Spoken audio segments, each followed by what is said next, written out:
4ാമത്തെ chapter ആണ്.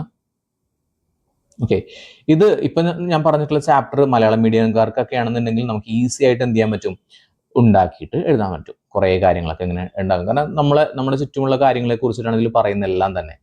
അടുത്ത പറയുന്നത് വെൽത്ത് ആൻഡ് ദ വേൾഡ്, സമ്പത്തും ലോകവും. ഓക്കെ, സമ്പത്ത് നമുക്കറിയാലോ, നമ്മളെല്ലാവരും പണിയെടുക്കുന്നുണ്ടല്ലോ, നിങ്ങൾ പഠിക്കുന്നുണ്ടല്ലോ. എന്തിനു വേണ്ടിയിട്ടാണ്? മെയിനായിട്ട് നിങ്ങൾ എന്തിനാ പഠിക്കണേ? എന്തിനാടാ നിങ്ങളൊക്കെ പഠിക്കണേ എന്ന് ചോദിച്ചാൽ നിങ്ങൾ പറയും നല്ല ജോലി കിട്ടാൻ വേണ്ടിയിട്ടാണ്, അല്ലെങ്കിൽ നല്ല പൈസ ഉണ്ടാക്കാൻ വേണ്ടിയിട്ടാണ്. എന്തിനാ നല്ല പൈസ ഉണ്ടാക്കുന്നത്? നല്ല ഫുഡ് അടിക്കാൻ വേണ്ടിയിട്ടാണ് അല്ലേ? എല്ലാവരും എന്തിനാ ജോലിക്ക് പോകണേ? നല്ല ഫുഡ് അടിക്കാൻ വേണ്ടിയിട്ടാണ്. ബിക്കോസ് നല്ല ജോലി ഉണ്ടെങ്കിൽ നല്ല ഫുഡ് കിട്ടും. വലിയ ജോലിയൊന്നും ഇല്ലെങ്കിൽ വലിയ നല്ല ഫുഡൊന്നും കിട്ടില്ല. നല്ല ഫുഡ് എന്ന് പറയുന്നത് നമുക്ക് ഇഷ്ടമുള്ള ഫുഡൊക്കെ കഴിക്കാം എന്നുള്ളതാണ് കേട്ടോ. ഞാൻ ജസ്റ്റ് പറഞ്ഞു മാത്രം. ഇതങ്ങനെയൊന്നുമില്ല, എല്ലാവർക്കും വ്യത്യസ്തമായിട്ടുള്ള കാഴ്ചപ്പാടുകളായിരിക്കും. ഓക്കെ, സോ നമുക്ക് ഇതിൽ ഇമ്പോർട്ടൻ്റ് ആയിട്ടുള്ള പോയിന്റുകൾ എന്തൊക്കെയാണെന്ന് നോക്കാം. The explorations and discoveries of the 15th and 16th centuries were pivotal events that significantly shaped the course of history. അതായത് 15ാം നൂറ്റാണ്ടും അതേപോലെ തന്നെ 16ാം നൂറ്റാണ്ട് എന്ന് പറഞ്ഞാൽ എന്താണെന്ന് അറിയോ? ഇത് ഏതാ നൂറ്റാണ്ട്? ഇപ്പോൾ നിങ്ങൾ നൂറ്റാണ്ട് ഏതാണെന്ന് വെച്ചാൽ നിങ്ങൾ മനസ്സിലാക്കേണ്ടത് 2026 ആണല്ലോ വർഷം. അതിലത്തെ 2026 എന്ന് എഴുതുക, 2026. അതിൽ ആദ്യത്തെ 2 ഏതാണ് ന്യൂമറിക്സ് ഏതൊക്കെയാണ്? 2, 0. ഓക്കെ, അതിന് കൂടെ 1 കൂട്ടുക. അപ്പോൾ 20 + 1 = 21. സോ ഇത് 21ാം നൂറ്റാണ്ടാണ്. അപ്പോൾ ഞാൻ ചോദിക്കട്ടെ, 1947 നമുക്ക് സ്വാതന്ത്ര്യം കിട്ടിയിട്ടില്ല. 1947 എന്ന് പറഞ്ഞാൽ ഏതാ നൂറ്റാണ്ട് ഏതാ? അപ്പോൾ 1947 അതിലത്തെ 2 സംഖ്യ അതിൻ്റെ കൂടെ 1 കൂട്ടി കഴിഞ്ഞാൽ 19 + 1 20, 20ാം നൂറ്റാണ്ടാണ്. മനസ്സിലായല്ലോ? ഇങ്ങനെയാണ് കണക്ക് കൂട്ടേണ്ടത്. അപ്പോൾ 15ാം നൂറ്റാണ്ടും 16ാം നൂറ്റാണ്ടും. അപ്പോൾ 15ാം നൂറ്റാണ്ടും 16ാം നൂറ്റാണ്ടും എന്ന് പറഞ്ഞാൽ എത്രയായിരിക്കും? 1400 സംതിങ് മുതൽ ഉള്ള കാലഘട്ടമാണെന്ന് മനസ്സിലാക്കി വെക്കുക കേട്ടോ. അപ്പോൾ എന്ത് ചെയ്തു? യൂറോപ്യന്മാരുണ്ടല്ലോ, യൂറോപ്യൻ എന്ന് പറഞ്ഞാൽ ബ്രിട്ടീഷുകാരായിരിക്കാം, ഫ്രാൻസുകാരായിരിക്കാം, ഡച്ചുകാരായിരിക്കാം, അങ്ങനെ കുറെ ആളുകൾ കേട്ടോ. അപ്പൊ ഇങ്ങനെയുള്ള ആളുകളൊക്കെ എന്ത് ചെയ്തു? ഭൂമിശാസ്ത്രപരമായിട്ടുള്ള കുറെ പര്യവേഷണങ്ങളൊക്കെ നടത്തി. എന്ന് പറഞ്ഞാൽ പല സ്ഥലങ്ങളിലേക്കും എന്ത് ചെയ്തു? ഇവർ യാത്ര ചെയ്യാനായിട്ട് തുടങ്ങി, പുതിയ ഭൂപ്രദേശങ്ങളൊക്കെ കണ്ടെത്താനായിട്ട് തുടങ്ങി. അത് ഭയങ്കരമായിട്ട് ഈ സമൂഹത്തിന്റെ, ഭൂമിയുടെ, ലോക ചരിത്രത്തിന്റെ തന്നെ ഗതി മാറ്റിമറിച്ചു എന്നുള്ളതാണ്. ബിക്കോസ് ഒരാൾ ജീവിക്കുന്നത് അയാളുടെ രാജ്യം, അയാളെ ചുറ്റിപ്പറ്റിയിട്ടുള്ള കാര്യങ്ങൾ, അതിനെക്കുറിച്ചിട്ട് മാത്രമുള്ള ചിന്തകളൊക്കെ ആയിരുന്നു. പക്ഷെ ആളുകൾ എന്ത് ചെയ്തു? മറ്റുള്ള സ്ഥലങ്ങളിലേക്ക് യാത്ര ചെയ്തപ്പോൾ അവർക്ക് മനസ്സിലായത് ഭൂമി വളരെ വിശാലമാണ്, കുറെ കാര്യങ്ങൾ കാണാനുണ്ട്, കുറെ കാര്യങ്ങൾ മനസ്സിലാക്കാനുണ്ട്, കുറെ കൾച്ചറും കുറെ സംഭവങ്ങളുണ്ട് എന്നുള്ളത് മനസ്സിലായി. ഓക്കെ, അപ്പോൾ അതാണ് ഇവിടെ പറഞ്ഞിട്ടുള്ളത്. Portugal and Spain were the first to embark on expeditions that reshaped the world. Okay, അപ്പോൾ ലോകത്തെ തന്നെ മാറ്റിമറിച്ചിട്ടുള്ള കുറെ ഭൂമിശാസ്ത്രപരമായിട്ടുള്ള പര്യവേഷണങ്ങൾക്കൊക്കെ തുടക്കം കുറിച്ചതാരൊക്കെയെന്ന്? പോർച്ചുഗലും സ്പെയിനുമാണ് കേട്ടോ. മനസ്സിലാക്കി വെക്കണം, പോർച്ചുഗലും സ്പെയിനും. ഇനി നമുക്കറിയാം, Vasco da Gama reached the shores of Kappad in Kozhikode, marked the beginning of European dominations in India. നമുക്കറിയാം, ആദ്യമായിട്ട് നമ്മുടെ വാസ്കോ ഡ ഗാമയാണ് 1498 1498 ഏതാ നൂറ്റാണ്ട്? 1498 എന്ന് പറയുമ്പോൾ 1498 അതിൽ 2 സംഖ്യയുടെ കൂടെ 1 കൂട്ടുക, 14ന്റെ കൂടെ 1 കൂട്ടി കഴിഞ്ഞാൽ 15ാം നൂറ്റാണ്ട്. അപ്പോൾ 15ാം നൂറ്റാണ്ടിലാണ് നമ്മുടെ വാസ്കോ ഡ ഗാമ എവിടെ എത്തിയത്? കോഴിക്കോട് കാപ്പാട് എന്ന് പറയുന്ന സ്ഥലത്ത് കപ്പലിറങ്ങിയത്. എന്നിട്ട് ഇവിടെ എന്താ സംഭവിച്ചെന്നറിയോ? അങ്ങനെ നമ്മുടെ വാസ്കോ ഡ ഗാമ എന്ത് ചെയ്തു? നമ്മുടെ കോഴിക്കോടുള്ള സാമൂതിരിനെ പോയി കണ്ടിട്ട് പറഞ്ഞു, നമുക്ക് ഇന്ത്യക്കാർക്ക് ഓൾറെഡി അറബികളുമായിട്ട് കച്ചവട ബന്ധം ഉണ്ടായിരുന്നു കേട്ടോ.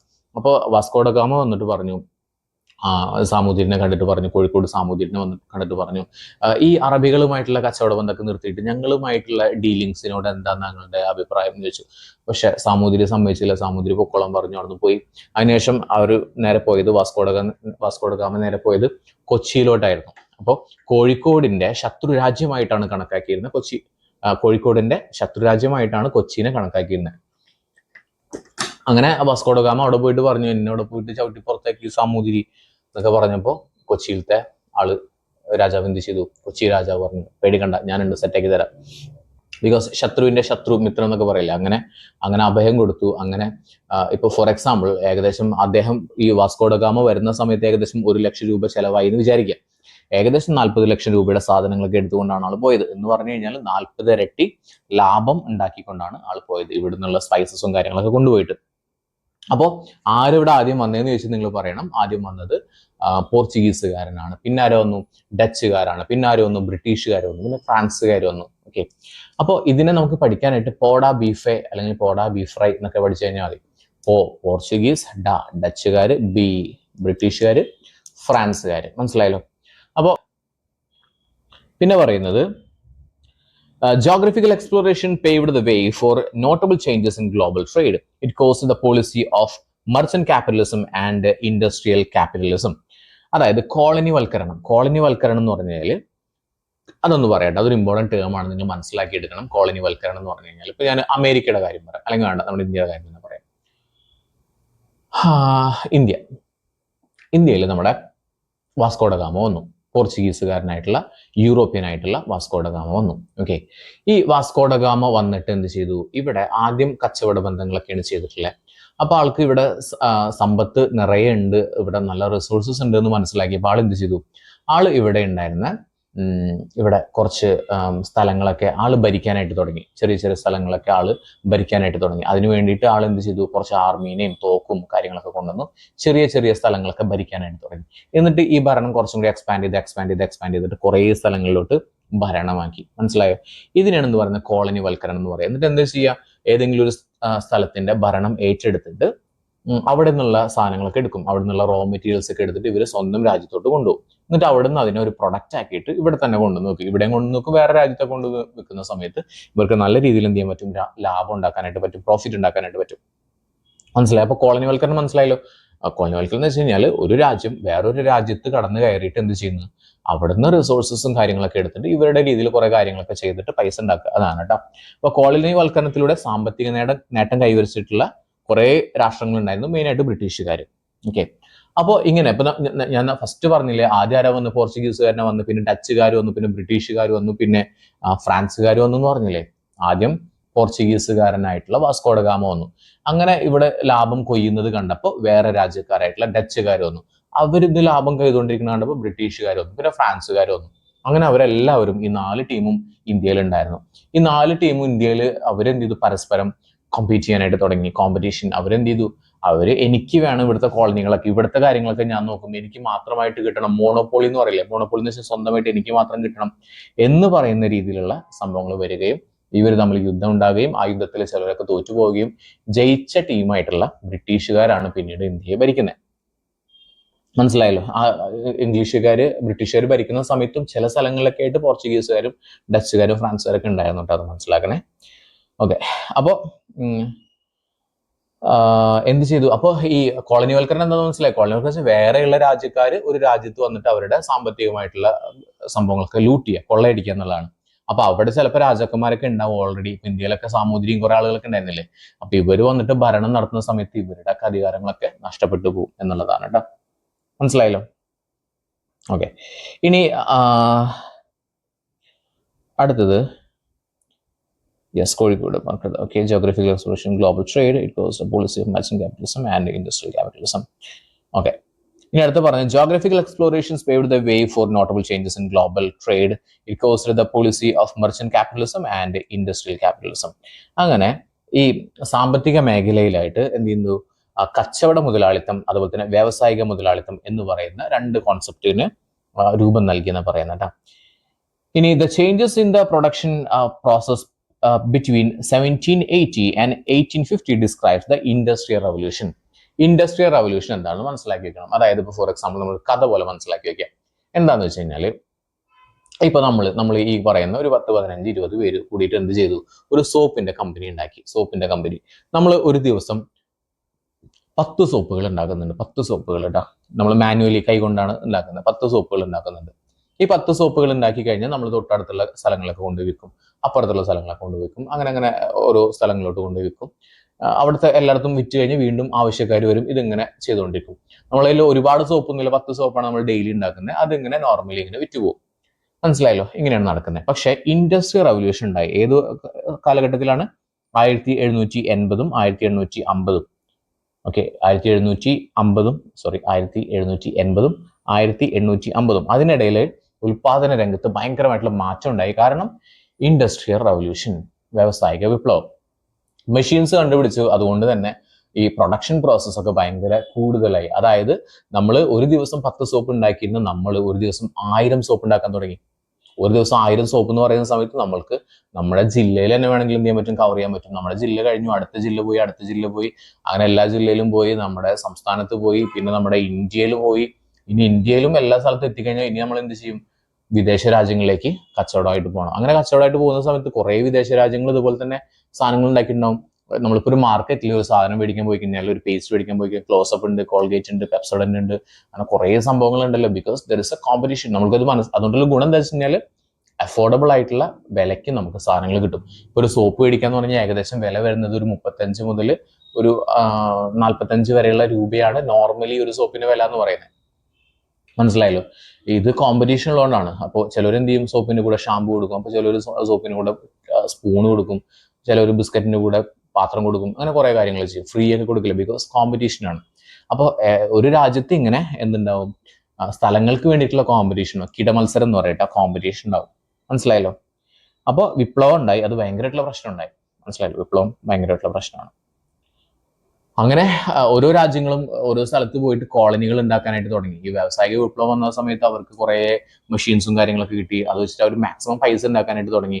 കുറെ രാജ്യങ്ങളിനെ അടിമകളാക്കിയിട്ട് അവർ കോളനികൾ ഉണ്ടാക്കിയിട്ട് അവിടുന്ന് കുറെ കാര്യങ്ങളൊക്കെ ചെയ്യാനായിട്ട് തുടങ്ങി. മനസ്സിലായല്ലോ?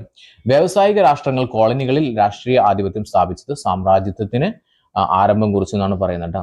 അതായത് European countries established political control over their colonies which paved the way for imperialism. Imperialism എന്ന് വെച്ച് കഴിഞ്ഞാൽ നമ്മൾ പറഞ്ഞില്ലേ, ഈ യൂറോപ്യൻ രാജ്യങ്ങൾ അവരെന്ത് ചെയ്തു, പൊളിറ്റിക്കൽ കൺട്രോള്, ഓക്കെ, അതായത് രാഷ്ട്രീയപരമായിട്ടുള്ള കൺട്രോള് നടത്തി, കുറെ കോളനികളിലൊക്കെ നടത്തി. അങ്ങനെ ഇംപീരിയലിസം എന്ന് പറയുന്ന ഒരു സംഭവം ഉണ്ടായിട്ട് സാമ്രാജ്യത്വ ശക്തികൾ, നിങ്ങൾ കേട്ടില്ല, ബ്രിട്ടീഷരൊക്കെ വന്നിട്ട് ഇന്ത്യയിൽ വന്നിട്ട് ഇന്ത്യ ഭരിക്കാൻ തുടങ്ങിയതാണ് സാമ്രാജ്യത്വ ശക്തികൾ, സാമ്രാജ്യത്വം എന്ന് പറയുന്നത് ഇംപീരിയലിസം. മനസ്സിലായല്ലോ?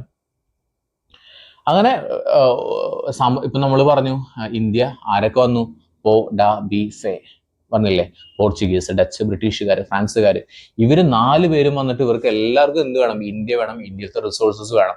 അങ്ങനെ ഇവർ തമ്മിൽ കോമ്പറ്റീഷൻ ആയി, ഇവർ തമ്മിൽ ഇടിയായി. മനസ്സിലായല്ലോ? അതാണ് അടുത്ത പറയുന്നത്. The competitions between imperialist nations paved the way for world war. അങ്ങനെ ഈ കോമ്പറ്റീഷൻ, കുറെ ആളുകൾ ഓരോ സ്ഥലങ്ങൾ നേടിയെടുക്കാനും പൈസ ഉണ്ടാക്കാനും വേണ്ടിയിട്ട് പരസ്പരം തമ്മിൽ തല്ലുവാൻ തുടങ്ങി. അങ്ങനെയാണ് ലോകമഹായുധം ഉണ്ടാകുന്നത്, ഒന്നാം ലോകമഹായുധം ഉണ്ടാകുന്നത്. അതിന്റെ ബേസിക് ഇതാണ്. ഈ ഇൻഡസ്ട്രിയൽ റവല്യൂഷൻ ഉണ്ടായി, കോളനികൾ ഇത് പൈസ ഉണ്ടാക്കാനായിട്ടുള്ള സംഭവമാണ് നമ്മുടെ ഇന്നുണ്ടായത് ഇൻഡസ്ട്രിയൽ റവല്യൂഷൻ എന്ന് പറയുന്നത് കേട്ടോ. ഇൻഡസ്ട്രിയൽ റവല്യൂഷന് ശേഷമാണ് വേൾഡ് വാർ ഉണ്ടാകുന്നത്. ഇത് 1914 മുതൽ 1918 വരെയുള്ള കാലഘട്ടത്തിലാണ് നമ്മുടെ വേൾഡ് വാർ ഉണ്ടാകുന്നത്. ഓക്കെ, 4 വർഷക്കാലമാണ് നമ്മുടെ വേൾഡ് വാർ ഉണ്ടായിട്ടുള്ളത്. അപ്പോൾ ഈ ലോകമഹായുധം ഉണ്ടാകുന്ന സമയത്ത് എന്തൊക്കെ പ്രശ്നങ്ങൾ ഉണ്ടായിട്ടുണ്ടാവും? കുറെ ആളുകൾക്ക് മരിച്ചിട്ടുണ്ടാവും, കുറെ ആളുകൾക്ക് കൈകാലുകൾ നഷ്ടപ്പെട്ടിട്ടുണ്ടാവും, പരിക്കുകൾ പറ്റിയിട്ടുണ്ടാവും, അവിടെ ഉണ്ടാകുന്ന എല്ലാ സാങ്കേതിക വിദ്യയൊക്കെ തടസ്സപ്പെട്ടിട്ടുണ്ടാവും. മനസ്സിലായല്ലോ? അത് മനസ്സിലാക്കി വെക്കുക. ഇതിനെക്കുറിച്ച് ഡീറ്റെയിൽ ആയിട്ട് ഞാൻ പറയാട്ടോ. ഓക്കെ, അങ്ങനെ ഒന്നാം ലോകമഹായുധം കഴിഞ്ഞു. ഒന്നാം ലോകമഹായുധം കഴിഞ്ഞപ്പോൾ, ഒന്നാം ലോകമഹായുധം എന്ന് വെച്ച് കഴിഞ്ഞാൽ ശരിക്കും ഇത്രയേ ഉള്ളൂ, ഈ പറഞ്ഞ രാജ്യങ്ങൾ തമ്മിൽ ഓരോ കോളനികൾ നേടിയെടുക്കാൻ വേണ്ടിയിട്ട്, അതായത് സാമ്രാജ്യത്വ ശക്തികൾ എല്ലാം കൂടി ചേർന്നിട്ട് കോളനികൾ നേടിയെടുക്കാനായിട്ട് എന്ത് ചെയ്തു, അവർ കോമ്പറ്റീഷൻ തുടങ്ങി, അവർ മത്സരം തുടങ്ങി, കിടമത്സരം തുടങ്ങി. യുദ്ധം മനസ്സിലായല്ലോ? ഒന്നാം ലോക മഹായുദ്ധം എന്ന് പറയുന്നത് ഈ കുറെ സാമ്രാജ്യത്വ ശക്തികൾ ഓരോ സ്ഥലങ്ങൾക്ക് വേണ്ടിയിട്ട് ഓരോ കോളനികൾ നേടാനായിട്ട് അവർ തമ്മിൽ മത്സരം ഉണ്ടായി. അങ്ങനെ ആ സമയത്ത് ഒരു യുദ്ധത്തിന്റെ ഏകദേശം ഒരു തീരുമാനമായ സമയത്ത് എന്ത് ചെയ്തു വെച്ച് കഴിഞ്ഞാൽ കുറെ രാജ്യങ്ങൾ തമ്മിൽ കച്ചവട കരാറുകൾ, യുദ്ധ കരാറുകളൊക്കെ ഒപ്പുവെച്ചു. മനസ്സിലായല്ലോ? യുദ്ധക്കരാറുകളൊക്കെ ഒപ്പുവെച്ചു. അതിനിടയിലാണ് ഒരു രാജ്യത്തെ കിരീടാവകാശി ആവേണ്ടിയിരുന്ന, ഒരു രാജ്യത്ത് രാജാവാകാൻ പോകുന്ന ഒരാളിനെ വേറൊരു രാജ്യത്തുള്ള ഒരു യുവാവ് വെട്ടിക്കൊന്നു. കൊന്നു. ഇത് 2 വ്യക്തികൾ തമ്മിലുള്ള പ്രശ്നമാണ്. പക്ഷെ രാജ്യങ്ങൾ അത് ഏറ്റെടുക്കുകയും 2 രാജ്യങ്ങൾ, ആ രാജ്യത്തുള്ള ആള് ഈ രാജ്യത്തുള്ള ഒരാളിനെ എന്ത് ചെയ്തു, കാരണക്കാരനാണ് എന്ന് പറയുകയും അങ്ങനെ ഭയങ്കരമായിട്ടുള്ള പ്രശ്നങ്ങൾ ഉണ്ടാവുകയും ഇവരെ സപ്പോർട്ട് ചെയ്തുകൊണ്ട് മറ്റുള്ള രാഷ്ട്രങ്ങളൊക്കെ വരികയും അവരെ സപ്പോർട്ട് ചെയ്തുകൊണ്ട് അവരെ സപ്പോർട്ട് ചെയ്ത രാഷ്ട്രങ്ങൾ വരികയും അങ്ങനെ മിക്കവാറും എല്ലാ രാഷ്ട്രങ്ങളും കൂടി ചേർന്നിട്ടാണ് ഒന്നാം ലോക മഹായുദ്ധം ഉണ്ടാകുന്നത്. ഒന്നാം ലോക മഹായുദ്ധത്തിൽ നമ്മൾ ഇന്ത്യയും പങ്കെടുത്തിട്ടുണ്ടായിരുന്നു. ബിക്കോസ് ഇന്ത്യ ഭരിച്ചിരുന്നത് ബ്രിട്ടീഷുകാരാണ്. അപ്പോൾ ബ്രിട്ടീഷുകാർ എന്ത് ചെയ്തു, കുറെ ഇന്ത്യക്കാരെ പറക്കിക്കൊണ്ടുപോയി. ബിക്കോസ് അവിടെ യുദ്ധം നടക്കുന്നുണ്ട്, നമുക്ക് ജയിക്കണം. അത് മാത്രമല്ല, നമുക്ക് ഇവിടുന്ന് ഫുഡ് ഗ്രെയിൻസ് കൊണ്ടുപോകണം, അവിടെ നമ്മുടെ പട്ടാളക്കാർക്ക് ഭക്ഷണം ഇല്ല എന്നൊക്കെ പറഞ്ഞിട്ട് ഭയങ്കര പ്രശ്നങ്ങളൊക്കെ ആയിരുന്നു. മിക്കവാറും എല്ലാ രാജ്യങ്ങളും എന്ത് ചെയ്തിട്ടുണ്ടായിരുന്നു, ഈ ഒന്നാം ലോക മഹായുദ്ധത്തിൽ പങ്കെടുത്തിട്ടുണ്ടായിരുന്നു. ഇതിന്റെ കൂടെ കണക്ട് ചെയ്തൊരു കാര്യം കൂടി മനസ്സിലാക്കി വെക്കുക, കഥ പോലെ മനസ്സിലാക്കി വെക്കുക കേട്ടോ. ഞാൻ പറയുന്നത് ഒന്ന് കഥ പോലെ ഒന്ന് മനസ്സിലാക്കി വെക്കുക. അങ്ങനെ ഒന്നാം ലോക മഹായുദ്ധം കഴിഞ്ഞു, ജർമ്മനി തോറ്റു. തോറ്റ രാജ്യങ്ങൾ വേറെ ഉണ്ടായിരുന്നു. ജർമ്മനി, നമ്മൾ ഇമ്പോർട്ടൻ്റ് ആയിട്ട് പഠിക്കുന്ന ജർമ്മനിയാണ്. അങ്ങനെ ഈ ഒന്നാം ലോക മഹായുദ്ധത്തിന് ശേഷം ജർമ്മനി തോറ്റു. ആ സമയത്ത് ജർമ്മനിക്ക് എല്ലാം നഷ്ടപ്പെട്ടിരിക്കുക. ആ സമയത്ത് ജയിച്ച രാഷ്ട്രങ്ങളെല്ലാം തന്നെ ജർമ്മനിനെ കുറ്റപ്പെടുത്തി. ഈ യുദ്ധം ഉണ്ടാവാനായിട്ടുള്ള മെയിൻ ആയിട്ടുള്ള കാരണം ജർമ്മനിയാണ്. ഒന്നാമത്തെ കാര്യം. രണ്ടാമത്തെ കാര്യം, ഈ ജർമ്മനി എന്ത് ചെയ്യണം, ഇത്രയും പൈസയും കാര്യങ്ങളൊക്കെ നഷ്ടപ്പെട്ടില്ലേ, ഇത്രയും പണം എല്ലാം നഷ്ടപ്പെട്ടു, ഞങ്ങളുടെ സാങ്കേതിക വിദ്യ എല്ലാം നഷ്ടപ്പെട്ടു, അതുകൊണ്ട് ജർമ്മനി വലിയൊരു തുക ഞങ്ങൾക്ക് നഷ്ടപരിഹാരമായിട്ട് തരണമെന്ന് ജയിച്ച രാഷ്ട്രങ്ങൾ പറഞ്ഞു ജർമ്മനിയോട്. രണ്ടാമത്തെ കാര്യം. മൂന്നാമത്തെ കാര്യം, ജർമ്മനിയാണ് യുദ്ധത്തിന് കാരണം, അതുകൊണ്ട് തന്നെ ഇനി മേലാൽ യുദ്ധമില്ലാതിരിക്കാനായിട്ട് ജർമ്മനി എന്ത് ചെയ്യണം, ജർമ്മനിയുടെ ആയുധങ്ങളെല്ലാം തന്നെ ഞങ്ങൾക്ക് തരണം, അല്ലാണ്ട് ഇനി ഒരിക്കലും ആയുധങ്ങൾ കൈവശം വെക്കരുത്. മനസ്സിലായോ? ഇങ്ങനെ പറഞ്ഞു. അതുപോലെ തന്നെ ഇനി ജർമ്മനിയിലുള്ള ഖനികളും എല്ലാ നിക്ഷേപങ്ങളും എല്ലാതും ഞങ്ങൾ വീതിച്ചെടുക്കും എന്ന് പറഞ്ഞിട്ട് ഈ ജയിച്ച രാഷ്ട്രങ്ങളെല്ലാം വീതിച്ചെടുത്തു. മനസ്സിലായോ? അങ്ങനെ ജർമ്മനിനെ ഭയങ്കരമായിട്ട് ഒറ്റപ്പെടുത്തിക്കൊണ്ട് മറ്റുള്ള രാഷ്ട്രങ്ങളെല്ലാം തന്നെ സംസാരിച്ചു. അപ്പൊ അതുകൊണ്ട് തന്നെ ജർമ്മനിക്ക് ഭയങ്കരമായിട്ടുള്ള ഫീലിംഗ് ആയത് അവിടുത്തെ ആളുകൾക്ക് ഭയങ്കര ദേഷ്യം ഉണ്ടാവില്ലേ. ഇപ്പൊ നിങ്ങളോട് ഒരാൾ പറയണം നീയാണ് ഇതിന് കാരണം, അതുകൊണ്ട് നീ ഇതിന് നഷ്ടപരിഹാരം തരണം എന്നൊക്കെ പറഞ്ഞാൽ നമുക്ക് ഭയങ്കര ദേഷ്യം ഉണ്ടാവില്ലേ. അതേപോലെ തന്നെ ഭയങ്കര ദേഷ്യത്തിലായിരുന്നു. അതേ സമയത്ത് അവിടെ ഉണ്ടായിരുന്ന ജർമ്മനിയുടെ ഭരണാധികാരികൾക്കും എന്താ ചെയ്യേണ്ടതെന്നൊന്നും അറിയാൻ പറ്റാത്തൊരവസ്ഥയായി. അങ്ങനെ അവിടുത്തെ ആളുകൾക്ക് പട്ടിണി, ഭയങ്കര ദാരിദ്ര്യം, കുറെ കാര്യങ്ങളൊക്കെ ആയപ്പോൾ ആ സമയത്താണ് നമ്മുടെ ഒരു ലീഡറായിട്ട്, ഒരു ഹീറോ ആയിട്ട് ആര് വരുന്നത്, ഹിറ്റ്ലർ എന്ന് പറയുന്ന അഡോൾഫ് ഹിറ്റ്ലർ വരുന്നത്. ഈ ഹിറ്റ്ലർ എന്ത് ചെയ്തു, ഹിറ്റ്ലർ ഭയങ്കരമായിട്ടുള്ള സംസാരിക്കാനായിട്ടൊരു പാടവം ഉണ്ടായിരുന്നു, നല്ല രീതിയിലുള്ള ഒരു ഒറേറ്റർ ആയിരുന്നു. അതുകൊണ്ട് തന്നെ ഹിറ്റ്ലർ എന്ത് ചെയ്തു, നല്ല രീതിയിൽ സംസാരിച്ചു, ആളുകളെ ബ്രെയിൻ വാഷ് ചെയ്തു, മോട്ടിവേറ്റ് ചെയ്തു. എന്നിട്ട് ചോദിച്ചു നമുക്ക് യുദ്ധം ചെയ്യണ്ടേ, നമ്മൾ ഇത്രയും കാലം നമ്മൾ അടിച്ചമർത്തിയിരുന്നു, നമ്മളെ യുദ്ധമൊക്കെ കഴിഞ്ഞിട്ട് അവസാനം നമ്മളെ പേരിൽ ഇത്രയും പറഞ്ഞു, അതിനെതിരെ നമുക്ക് യുദ്ധം ചെയ്യണ്ടേ എന്നൊക്കെ ചോദിച്ചു. അങ്ങനെ ആളുകളെ മോട്ടിവേറ്റ് ചെയ്തു. And he became A leader, ഒരു ലീഡറായിട്ട് മാറി because of the orator skills of him, അദ്ദേഹത്തിന്റെ ഒറേറ്റർ സംസാരിക്കാനായിട്ടുള്ള കഴിവുകൾ കൊണ്ടൊക്കെ ഇടാം. അങ്ങനെ അദ്ദേഹം ആര്യവംശത്തിൽപ്പെട്ടിട്ടുള്ള ഒരു വ്യക്തിയായിരുന്നു നമ്മുടെ ഹിറ്റ്ലർ എന്ന് പറയുന്നത്. അപ്പൊ ഹിറ്റ്ലർ ആര്യവംശത്തിൽപ്പെട്ടിട്ടുള്ള ആയതുകൊണ്ട് അദ്ദേഹം വിശ്വസിച്ചിരുന്നത് ആര്യവംശമാണ് ഏറ്റവും പ്യുവർ ആയിട്ടുള്ള വംശം, അതുകൊണ്ട് തന്നെ വേറെ ഒരു വംശം ഇവിടെ വേണ്ട എന്ന് പറഞ്ഞിട്ട് അദ്ദേഹം എന്ത് ചെയ്തു, മറ്റുള്ള മതങ്ങളും എല്ലാതും നിരോധിക്കാനും, അതുപോലെ തന്നെ ജൂതന്മാരൊക്കെ, ക്രിസ്ത്യൻസ്, അദ്ദേഹം പറഞ്ഞു ജൂതന്മാരാണ് നമ്മുടെ ഈ രാജ്യത്തിന്റെ ഇത്രയും പ്രശ്നക്കാർ ജൂതന്മാരാണ്, സോ ജൂതന്മാരൊക്കെ കൊല്ലണം എന്ന് പറഞ്ഞിട്ട് ജൂതന്മാരെ കൊന്നൊടുക്കി, എല്ലാ ജൂതന്മാരെയും കൊന്നൊടുക്കി. അങ്ങനെ പിന്നെ സോഷ്യലിസ്റ്റുകൾ, അങ്ങനെ ഹിറ്റ്ലർക്ക് എതിരായിട്ട് ആരൊക്കെ സംസാരിക്കുന്നുണ്ടോ അവരെല്ലാവരെയും ഉന്മൂലനം ചെയ്തു തുടങ്ങി ഹിറ്റ്ലർ. അതിൻ്റെ ഒരു ഭാഗമാണ് നമ്മൾ ഇംഗ്ലീഷിൽ പഠിച്ചത്, ഇൻ ദി ആറ്റിക് എന്ന് പറഞ്ഞിട്ട് ഹിറ്റ്ലർ ജർമ്മൻ ഓഫീസർ, അങ്ങനെ ഒരു സംഭവം പഠിച്ചില്ലേ, അത് കേട്ടാ. അങ്ങനെ നമ്മുടെ ഹിറ്റ്ലർ എന്ത് ചെയ്തു, എല്ലാവരും കൊന്നു. ഇങ്ങനെ കൊല്ലാനായിട്ട് ഹോളോകോസ്റ്റ് എന്ന് പറയുന്ന, ഹോളോകോസ്റ്റ് മീൻസ് ആളുകളിനൊക്കെ ഒരു വലിയൊരു സ്ഥലത്ത് കൊണ്ടുപോയിട്ട് ഇങ്ങനെ അടിച്ച് ഇതാക്കി ഇങ്ങനെ ഫുള്ള് ഇങ്ങനെ ഫില്ല് ചെയ്ത് വെച്ചിട്ട് അങ്ങനെ അവരവിടെ ശ്വാസം കിട്ടാത്ത, ഭക്ഷണം കിട്ടാത്ത എന്ത് ചെയ്യും, മരിച്ചു പോകും. ഇതിനാണ് ഹോളോകോസ്റ്റ് എന്ന് പറയുന്നത് കേട്ടോ. അങ്ങനെ ഒരു ഭയങ്കരമായിട്ടുള്ള പിന്നെ നമ്മുടെ ജർമ്മനി ഹിറ്റ്ലർ എന്ത് ചെയ്തു, ഹിറ്റ്ലർ പറഞ്ഞു ഓരോ കുടുംബത്തിൽ നിന്നും ഒരാള് നമ്മുടെ സൈനിക പദവിയിലോട്ട് വരണം, സൈനികരാവാനായിട്ട് വരണം, ആർമിയിലോട്ട് വരണം എന്ന് പറഞ്ഞിട്ട് ഓരോ കുടുംബത്തിൽ നിന്നും ഓരോ ആളുകളിലും കൊണ്ടുപോയി. അങ്ങനെ ഭയങ്കര മോട്ടിവേഷനും കാര്യങ്ങളും, അവനൊരു തീവ്ര ദേശീയത, ദേശത്തോടുള്ള അമിതമായിട്ടുള്ള സ്നേഹവും മറ്റു രാഷ്ട്രങ്ങളോടുള്ള അമിതമായിട്ടുള്ള വെറുപ്പൊക്കെ ആളുകളുടെ മനസ്സിൽ നിറച്ചുകൊണ്ട് ജർമ്മനി അങ്ങനെ നിൽക്കുന്നു. അങ്ങനെ നാസി പാർട്ടി നിലവിൽ വന്നിട്ട് നാസി പാർട്ടി ഒഴികെയുള്ള എല്ലാ പാർട്ടികളെയും നിരോധിച്ച് ബാക്കിയുള്ളവരെല്ലാവരെയും ഉന്മൂലനം ചെയ്തു. അതേ സമയത്ത് തന്നെ അപ്പുറത്ത് ഇറ്റലി എന്ന് പറയുന്ന സ്ഥലത്ത് ഇതേപോലെ തന്നെ ഇറ്റലിയുടെ പ്രത്യേകത ജയിച്ച രാഷ്ട്രമായിരുന്നു കേട്ടോ. ഒന്നാം ലോക മഹായുദ്ധത്തിൽ ജയിച്ച രാഷ്ട്രങ്ങളിൽ പെട്ടിട്ടുള്ള രാഷ്ട്രമായിരുന്നു. പക്ഷെ ഈ ജയിച്ച രാഷ്ട്രങ്ങള് തോറ്റ രാഷ്ട്രങ്ങളുടെ ഓരോ സാധനങ്ങൾ പങ്കിട്ടെടുക്കില്ലേ, അങ്ങനെ പങ്കിട്ടെടുക്കുന്ന സമയത്ത് നമുക്ക് ഇറ്റലിക്ക് ഒന്നും കിട്ടിയില്ല. ഇറ്റലി ജയിച്ച രാഷ്ട്രമായിരുന്നു, എന്നിട്ടും ഒന്നും കിട്ടിയില്ല. ഭാഗം വെച്ച് കഴിഞ്ഞപ്പോൾ ഇറ്റലിക്ക് ഒന്നുമില്ല. അതുകൊണ്ട് തന്നെ ഇറ്റലിക്ക് ഭയങ്കര ദേഷ്യമായി. അപ്പോൾ ഇറ്റലിയിലത്തെ അന്നത്തെ ലീഡറായിരുന്നു ബെനിറ്റോ മുസോളിനി ഇതേപോലെ തന്നെ അവിടെ ജർമ്മനിയിൽ നാസിസം ആണെങ്കിൽ മുസോളിനിയുടെ വക ഫാസിസം കൊണ്ടുവന്നു. ഫാസിസം മനസ്സിലായല്ലോ. അങ്ങനെ ഫാസിസ്റ്റ് നടപടികളുമായിട്ട് അദ്ദേഹം വന്നു. അങ്ങനെ രണ്ടും ഏകദേശം ഒരേപോലെ തന്നെയാണ്. വ്യത്യാസം പറഞ്ഞാൽ ചില കാര്യങ്ങളൊക്കെ വ്യത്യാസമുണ്ട്, ഞാൻ ഡീറ്റെയിൽ ആയിട്ട് പറയാം. സെയിം അവിടെ ഒരു അമ്മ പെറ്റ മക്കളെ പോലെ രണ്ടുപേരും ഇത് കുറെ ആളുകൾക്ക് ഉന്മൂലനം ചെയ്തു, കൊന്നു കളഞ്ഞു, അങ്ങനെ കുറെ കാര്യങ്ങളൊക്കെ. അങ്ങനെ ഇവർ രണ്ടുപേരും ടീമായിട്ട് വെച്ച് നമുക്ക് അലക്കിയാലോ, ബാക്കിയുള്ള രാഷ്ട്രങ്ങളൊക്കെ അലക്കിയിട്ട് എന്ത് ചെയ്യാം, നമുക്ക് കുറെ രാജ്യങ്ങളൊക്കെ എടുത്താലോ, നമുക്ക് ജപ്പാനെയും വിളിക്കാം. അങ്ങനെ ജപ്പാൻ, ജർമ്മനി, ഇറ്റലി ഇവരെല്ലാം കൂടിയിട്ട് ഒരു ടീമായിട്ട് ബാക്കിയുള്ള രാഷ്ട്രങ്ങളെല്ലാം തന്നെ ആക്രമിക്കാനായിട്ട് തുടങ്ങി. ആ സമയത്ത് അമേരിക്കയും സോവിയറ്റ് യൂണിയനും ഒന്നും കളത്തിലിറങ്ങിയിട്ടുണ്ടായിരുന്നില്ല. അവസാനം എന്ത് ചെയ്തു, അവസാനം എളുപ്പമല്ല എന്ന് മനസ്സിലായപ്പോൾ ഇവരിങ്ങനെ ചെയ്തുകൊണ്ടിരിക്കുന്ന സമയത്ത് അമേരിക്ക അതുപോലെ തന്നെ ജർമ്മനി രണ്ട് ടീമും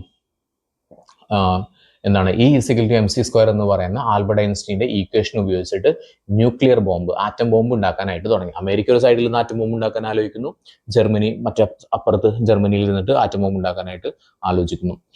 അമേരിക്ക ആലോചിക്കുന്നത് ആറ്റം ബോംബ് ഉണ്ടാക്കിയിട്ട് വെക്കാം, എന്തെങ്കിലുമൊക്കെ പ്രശ്നം വന്നു കഴിഞ്ഞാൽ യൂസ് ചെയ്യാം. പക്ഷെ ജർമ്മനി വിചാരിക്കുന്നത് എന്താ, ആറ്റം ബോംബ് ഉണ്ടാക്കിയിട്ട് മറ്റുള്ള എല്ലാ രാഷ്ട്രങ്ങളെയും ഉന്മൂലനം ചെയ്തിട്ട് ജർമ്മനി മാത്രം മതി, ആര്യ സമൂഹം മാത്രം മതി എന്നുള്ള ചിന്തയിലായിരുന്നു ജർമ്മനി. അങ്ങനെ എന്ത് സംഭവിച്ചു, അങ്ങനെ ആറ്റം ബോംബ് ഫസ്റ്റ് ആരുണ്ടാക്കി, അമേരിക്ക ഉണ്ടാക്കി. ജർമ്മനിയുടെ ശല്യം സഹിക്കാൻ പറ്റാണ്ടായപ്പോൾ അമേരിക്ക എന്ത് ചെയ്തു, ഹിരോഷിമ നാഗസാക്കി അവിടെ പോയിട്ട് ന്യൂക്ലിയർ ബോംബ് നമ്മുടെ ആറ്റം ബോംബ് ഉണ്ടാക്കി. അമേരിക്ക ആറ്റം ബോംബ് ഇട്ടു. ഫാറ്റ്മാൻ, ലിറ്റിൽ ബോയ്, അങ്ങനെ 2 ആറ്റം ബോംബുള്ള പേരുകളാണ് കേട്ടോ. ഇതിട്ടു. അങ്ങനെ പിന്നെ നമ്മുടെ ബെനിറ്റോ മുസോളിനിനെ കൊന്നു.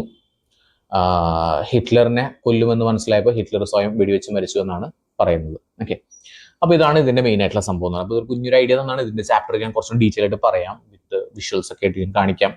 ഇത് നമ്മുടെ എക്സാമിന്റെ ടൈം ആയതുകൊണ്ട് ജസ്റ്റ് ഇങ്ങനെ ബ്രീഫായിട്ട് പറഞ്ഞു പോകുന്നത് മാത്രം കേട്ടോ. മനസ്സിലായല്ലോ. അപ്പോൾ നമ്മൾ പറഞ്ഞു വേൾഡ് വാറിന്റെ കാര്യം പറഞ്ഞു. The political and economic instability caused by the first world war in Europe, movements rooted in totalitarianism emerged in several nations. Okay. Yes. അതായത് 1-ാം ലോക മഹായുദ്ധം കഴിഞ്ഞപ്പോൾ യൂറോപ്പിൽ ഭയങ്കരമായിട്ടുള്ള സാമ്പത്തിക മാന്ദ്യം ഉണ്ടായി. അതുപോലെ തന്നെ രാഷ്ട്രീയപരമായിട്ട് അനിശ്ചിതത്വം, ആര് ഭരിക്കും, അങ്ങനെ ആകെ പ്രശ്നങ്ങളായി. അതിന്റെ ഫലമായിട്ട് സമഗ്രാധിപത്യം എന്ന് പറയുന്ന ഒരു കോൺസെപ്റ്റ് ചില സ്ഥലങ്ങളിൽ നിലവിൽ വന്നു. അതിനാണ് ടോട്ടലിറ്റേറിയനിസം എന്ന് പറയുന്നത് കേട്ടോ. ഓക്കെ, ഇനി ഇറ്റലിയിലാണെങ്കിൽ ഏതായിരുന്നു ഫാസിസം, ജർമ്മനിയിലാണെങ്കിൽ നാസിസം. ഓക്കെ, ഇറ്റലിയിലത്തെ ലീഡർ ആയിരുന്നു ബെനിറ്റോ മുസോളിനി, നമ്മുടെ ജർമ്മനിയിലാണെന്നുണ്ടെങ്കിൽ ഹിറ്റ്ലർ കേട്ടോ, നമ്മൾ പഠിച്ചായിരുന്നു. ഓക്കെ, ഇതൊക്കെ ടോട്ടലിറ്റേറിയൻ മൂവ്മെന്റ്സ് ആണ്. ഓക്കെ, മനസ്സിലായല്ലോ. അതായത് അവിടെ ഭരിക്കാൻ ആരുമില്ല, അപ്പൊ ഇവര് വന്നു ഞങ്ങൾ സെറ്റാക്കി തരാം ബാക്കിയുള്ളവരനൊക്കെ എന്ന് പറഞ്ഞിട്ടുണ്ടോ. ഇത്തരം ടോട്ടലിറ്റേറിയനിസം എന്ന് പറയുന്നത് നമ്മുടെ ബാക്കിയുള്ള ലോക രാഷ്ട്രങ്ങൾക്കൊക്കെ ഭീഷണിയാണ് എന്ന് മനസ്സിലാക്കുകയും അങ്ങനെയാണ് എന്തുണ്ടാവുന്നത്, 2-ാം ലോക മഹായുദ്ധം ഉണ്ടാവുന്നത് കേട്ടോ. മനസ്സിലായല്ലോ. യെസ്, അങ്ങനെ the totalitarian movements caused a threat to world peace. Okay, സമാധാനത്തിന് തന്നെ അത് പ്രശ്നങ്ങളുണ്ടാക്കി. Then it led to the second world war. അങ്ങനെ 2-ാം ലോക മഹായുദ്ധം ഉണ്ടായി. അങ്ങനെ ആരാ ബോംബിട്ടെന്ന് പറഞ്ഞു, അമേരിക്കയും സോവിയറ്റ് യൂണിയനും പിന്നീട് ഭയങ്കര ശക്തികളായിട്ട് മാറി. Okay, after the Second World War, the USA and the Soviet Union, Soviet യൂണിയനെ USSR എന്നും പറയുന്നുണ്ട് കേട്ടോ. അവര് എന്തായി, ഒരു ഗ്ലോബൽ പവേഴ്സ് ആയിട്ട് മാറി, ഏറ്റവും വലിയ ശക്തികളായിട്ട് മാറി ഇവർ രണ്ടുപേരും. മനസ്സിലായോ, USSRും അമേരിക്കയും. ഓക്കെ, അങ്ങനെ അമേരിക്കയും USSRും ഭയങ്കരമായിട്ടുള്ള പവർഫുൾ ആയിട്ടുള്ള ശക്തികളായിട്ട് മാറി.